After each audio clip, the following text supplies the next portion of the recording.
Jam 5.30 subuh di saat semua orang masih tidur. Seorang wanita yang berumur 27 tahun sudah bangun dan mulai siap-siap. Dia memulai paginya lebih cepat dibanding pekerja biasa di Jepang. Di saat suami dan anak masih tidur, dia harus pelan-pelan mulai mencuci baju agar tidak membangunkan mereka. Setelah mandi, dia mulai mempersiapkan suaminya makanan. Bekal tradisional di Jepang. Kira-kira ini memerlukan waktu 1 jam. Bekal hari ini adalah telur, ikan bakar, beberapa sayur dan nasi. Dan di saat itu juga sekali mempersiapkan bekal untuk anaknya. Bahan makanan bayi harganya lebih mahal. Untuk menghemat uang, biasanya mama di Jepang akan mempersiapkan sangat banyak dalam sekali. Lalu letak di kulkas, saat ingin makan baru dipanaskan. Di saat mempersiapkan bekal, dari kamar terdengar suara anak kecil menangis. Dia langsung meletakkan pekerjaannya, untungnya anaknya sudah berhenti nangis. Bekal Jepang kelihatannya sangat banyak, nutrisinya juga tinggi. Selesai menyiapkan bekal, pukul 7 pagi dia menggendong putrinya yang berumur 7 bulan keluar. Kemudian menggantikannya baju. Beberapa saat kemudian, suami juga bangun. Selanjutnya waktu untuk memberikan anaknya makanan. Kedelai yang difermentasi dengan brokoli adalah makanan bayi favorit di Jepang. Setelah suami mandi, ia mengganti pakaian olahraga dan keluar berlari. Di negara mana saja, menyuapi bayi makan adalah suatu hal yang menghabiskan energi. Begitu juga di Jepang, di saat bayi masih belum lepas dari ASI. Pasti ada waktu harus menyusuinya. Setelah sarapan, akan menggantikannya popok. Biasanya dalam sehari bisa ganti 10-15 kali. Pengeluaran untuk biaya popok bayi per bulan kira-kira 1,3 juta. Setelah melahirkan, menginap di rumah sakit selama 5 hari. Di Jepang rata-rata mereka tidak menggunakan bius. Mereka melahirkan secara natural. Kebanyakan rumah sakit tidak memberikan suntikan penahan sakit kepada ibu yang melahirkan. Setelah tugas mengurus bayinya selesai, dia akan mulai merapikan rumah. Yang mengejutkan adalah di rumah mereka ternyata ada kebun sayur. Di kota seperti Tokyo ini jarang ditemui. Kebanyakan orang yang tinggal di kota itu tinggal di apartemen yang tidak memiliki taman. Seperti kita yang tinggal di kota kecil.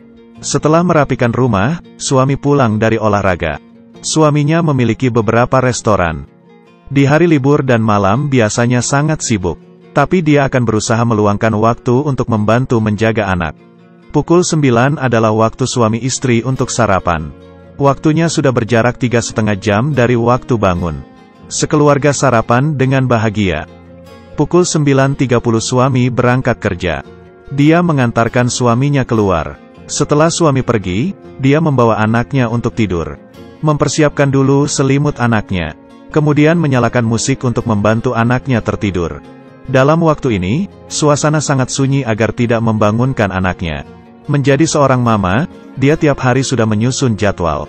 Di waktu apa perlu melakukan apa, agar tidak terjadi kekacauan. Perabotan ini khusus dipakai di Jepang sebagai lemari baju. Dulunya dia seorang seni di Tokyo. Setelah menikah dengan suaminya, dia menyimpan baju-bajunya. Selain dia seorang mama, dia juga seorang guru yang mengajari cara berpakaian. Dia akan mengajari orang secara privat cara memakai yukata dengan benar. Karena anak-anak muda sekarang banyak yang tidak tahu bagaimana cara memakainya dengan benar. Seperti kita yang tidak tahu bagaimana cara memakai baju tradisional.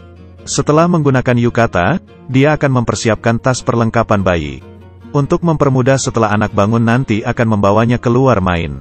Beberapa saat kemudian, ekspresi anaknya tidak senang, dia pun langsung menggendongnya. Dan mengetahui sekarang juga masa anaknya belajar bicara. Dia akan banyak bicara dengan anaknya. Setelah siap-siap dia membawa anaknya keluar. Kemudian dia akan bersama anaknya pergi ke restoran suaminya untuk makan siang. Kereta bawah tanah adalah transportasi utama di Jepang. Meski di Jepang melarang menggunakan eskalator bagi orang yang membawa kereta bayi. Tapi ada beberapa eskalator yang letaknya lebih dekat. Dia juga tidak akan membawa anaknya keluar di waktu yang banyak orang. Karena di jam sibuk, kereta bawah tanah Jepang akan sangat ramai. Dan sudah terkenal di seluruh dunia. Restoran ini adalah salah satu restoran suaminya. Saat itu temannya datang. Keduanya bersama-sama makan siang lalu berbincang-bincang sambil menyuapi anaknya makan. Kedua ibu ini saling berbagi cerita tentang keluarganya. Sore jam 1.30 setelah makan siang, dia bersama temannya bersiap untuk pulang. Tapi anak temannya masih tidak mau pulang dan duduk di lantai. Setelah berpisah dengan temannya, dia memutuskan untuk pergi duluan. Setelah keluar dari kereta bawah tanah, dia membawa anaknya ke supermarket untuk membeli beberapa bahan makanan. Sore pukul 3 dia dan anaknya sampai di rumah. Selanjutnya harus mengganti popok anaknya dan memberinya susu. Sebelum mempersiapkan makanan malam, dia akan membawa anaknya ke lantai bawah untuk mengambil laundry. Anaknya kelihatan sangat senang. Sebelum dia menikah dengan suaminya, dia tidak pernah masak. Karena itu dia pun pergi belajar memasak. Dia mempersiapkan makan malam sambil mengajak anaknya bicara. Di saat anaknya menangis itu berarti tandanya dia harus mengganti popok. Sore jam 5 waktunya untuk anaknya makan malam. Malam ini dia mempersiapkan makanan bubur bayam dan daging ikan untuk anaknya. Suaminya karena pekerjaan, biasanya cuma mereka berdua yang makan malam bersama. Jam 6 waktunya untuk memandikan anaknya. Kegiatan sehari-hari biasanya adalah seperti ini. Setelah memandikan anaknya selesai, akan membacakan cerita dongeng untuk anaknya. Kemudian menidurkan anaknya. Setelah anaknya tertidur dia akan membuat alarm. Dalam waktu ini tidak ada terdengar suara anaknya menangis. Kemudian dia menggunakan waktu itu untuk membersihkan beberapa peralatan masak, merapikan rumah, mandi dan lain-lain. Pukul 9.30 suaminya yang sibuk pulang ke rumah. Agar tidak membangunkan anaknya, dia akan diam-diam. Tiap hari masih ada sedikit waktu seperti ini untuk waktu mereka berdua. Tontonan hari ini sampai di sini. Teman-teman yang suka jangan lupa ikuti terus ya. Kita ketemu lagi di selanjutnya.